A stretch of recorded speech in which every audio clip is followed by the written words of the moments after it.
Was this whole epic tragedy really just about a dietary preference? But as we're about to see, the original text is pointing to something way, way deeper. The story of Cain and Abel happened centuries, centuries before Moses. That whole system of rules for offerings, it didn't even exist yet. This offering wasn't a religious sacrifice. It was a political tribute to a king. Minha was a tribute, a gift you give to your sovereign, your king. It said, "You are my Lord, I am your subject, and I pledge my loyalty to you." It had nothing to do with food. Okay, so if both brothers were bringing a pledge of loyalty, a tribute to their king, what was the big deal? The text is incredibly specific when it describes Abel's tribute. He brought from the Mebek-Harot, the very firstborn of his flock, the best of the best. And not only that, he brought from their mehel of him, their fat portions, which everyone back then knew was the richest, most valuable part. It says he brought some fruit of the ground. There's no mention of first fruits, no mention of the best quality, just some. The linguistic gap between Abel's specific, extravagant best and Cain's generic some is massive, and it's absolutely intentional. This is where we need to look at what the text calls the divine gaze, and more importantly, the sequence of that gaze. The Lord looked with favor on Abel. The Lord looked with favor first on Abel and then on his offering.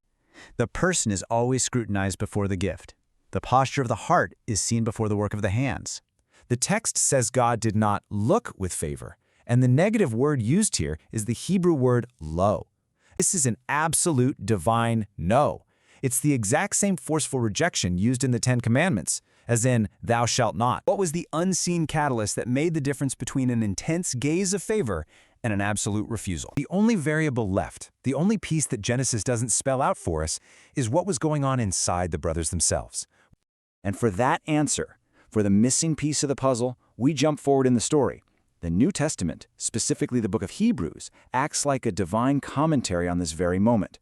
It tells us, point blank, by faith, Abel brought God a better offering than Cain did. And there it is, the bridge, the unseen catalyst that changes everything, is the word pistis, faith. Hebrews comes along and explains why it happened. And it tells us that because God looks at the person before the tribute, he already knew the state of Cain's heart. Without that core of faith, Cain's pledge of allegiance, his minhah, was empty.